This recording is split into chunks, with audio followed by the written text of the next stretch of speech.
कभी कभी इस दुनिया में कुछ आत्माएं ऐसी जन्म लेती है जो खुद को ईश्वर नहीं कहती, लेकिन उनके दर्शन मात्र से लोग कह उठते हैं ये इंसान नहीं, भगवान का रूप है। आज मैं आपको एक ऐसे ही दिव्य संत की कहानी सुनाने जा रही हूँ जो सिर्फ नाम से नहीं बल्कि अपने मौन आशीर्वाद से लाखों करोड़ों लोगों की जिंदगी बदल गए। गुरुजी निर्मल सिंह महाराज, जिन्हें हम सब छतरपुर वाले गुरुजी या शुक्राना गुरुजी के नाम से जानते हैं। 7 जुलाई 1954 सुबह का समय था। पंजाब का एक छोटा सा गांव दुगरी हवा में कुछ अलग सा था, कुछ पावन, कुछ अलौकिक। उस दिन एक ऐसा बालक जन्मा जो ना तो किसी धनवान घर में आया था, ना किसी धार्मिक परिवार में, लेकिन उसका चेहरा देखकर बुजुर्गों ने कहा यह बच्चा साधारण नहीं है। उस समय किसी ने नहीं सोचा था कि यह बालक एक दिन उन लोगों का भाग्य बदलेगा जिन्होंने कभी ईश्वर को पुकारा था। गुरुजी ने भी वही जीवन शुरू किया जैसे हर आम इंसान करता है। पढ़ाई, स्कूल, कॉलेज, आसपास के गांवों से उन्होंने शिक्षा ग्रहण की। उन्होंने राजनीतिक शास्त्र और अर्थशास्त्र में डिग्री हासिल की, लेकिन भीतर कुछ और था। एक शांति, एक तेज, एक चुंबकीय खिंचाव जो लोगों को उनकी ओर खींचता जा रहा था। 1975 में उन्होंने अपना घर छोड़ दिया क्योंकि शायद आत्मा को वह पुकार सुनाई दे चुकी थी जो कह रही थी अब तुम्हें सिर्फ सांसारिक जीवन नहीं जीना, अब तुम्हें लोगों की पीड़ा हरनी है। गुरुजी ने 1983 में लिपिक सहायक के रूप में सरकारी नौकरी शुरू की, लेकिन क्या किसी संत की नियति फाइलों के बीच सिमट सकती है? नहीं।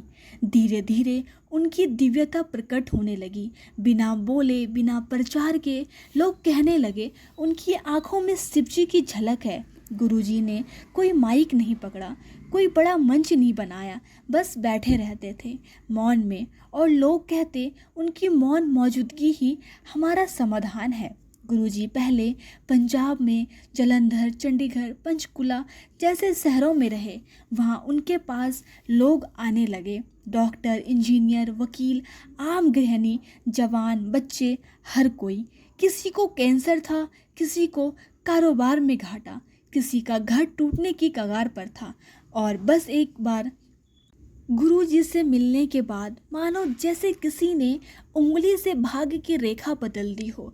उनका लंगर, उनकी चाय, वो जो पीते ही कई लोग कहते अब मुझे अपना दर्द महसूस ही नहीं होता।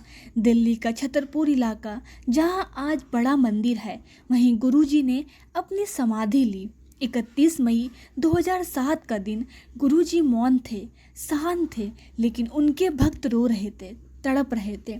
गुरुजी ने किसी को उत्तराधिकारी नहीं बनाया क्योंकि उन्होंने कहा मैं था, मैं हूँ और मैं हमेशा रहूँगा।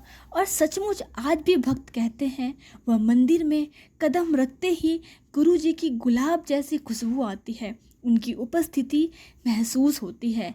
आज भी जब कोई भक्त कहता है गुरुजी एक बार बस दर्शन दे दो, तो हवा में गुलाब की महक आती है और आंखों से आंसू बहते हैं, लेकिन दिल कहता है गुरुजी अभी भी साथ हैं।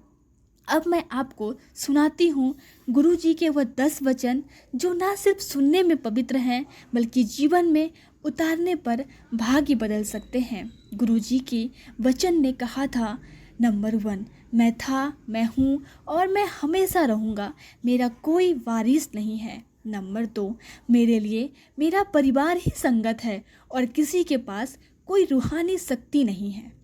नंबर 3, मैं अपने भक्तों से बहुत प्यार करता हूँ, उनका बुरा समय खत्म कर देता हूँ। नंबर 4, जूते बाहर निकालो और अपनी बुद्धि भी, मेरे सामने उसकी ज़रूरत नहीं।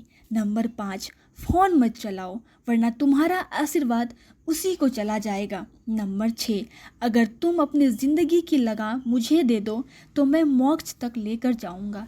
नंबर 7, अगर एक भी सदस्य मेरे पास आए तो पूरा परिवार आशीर्वाद पाएगा। नंबर 8, पाठ केवल किताबों से नहीं होता, कर्म और परिवार की जिम्मेदारी भी पाठ है। नंबर 9, पति पत्नी मिलकर जब घर में शांति बनाए रखें, वही सबसे बड़ा पाठ है। नंबर 10, रब कदे नज़र नहीं आंदा पर मैनू त्वाड़ा विच नज़र आंदा है। गुरु जी का एक एक शब्द आज भी उनके भक्तों को नई रोशनी, नई दिशा और नई ऊर्जा देता है। कोई भी उनके दर पर खाली नहीं गया। जिसने सच्चे मन से पुकारा उसे उत्तर मिला। वह कहते थे, मैं तुम्हें मोक्ष तक लेके जाऊंगा अगर तुम भरोसा रखो। अगर आप भी गुरु जी से जुड़े हैं या उनकी कृपा अनुभव की हो तो नीचे कमेंट में लिखें शुक्राना गुरु जी, और इस वीडियो को हर उस इंसान तक पहुंचाएं जो आज किसी तकलीफ से जूझ रहा है, क्योंकि हो सकता है गुरु जी की एक झलक उसके जीवन की सबसे बड़ी रोशनी बन जाए।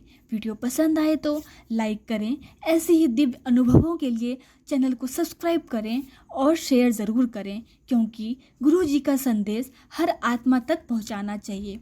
जय गुरु जी, शुक्राना गुरु जी। मिलते हैं अगले वीडियो में। धन्यवाद।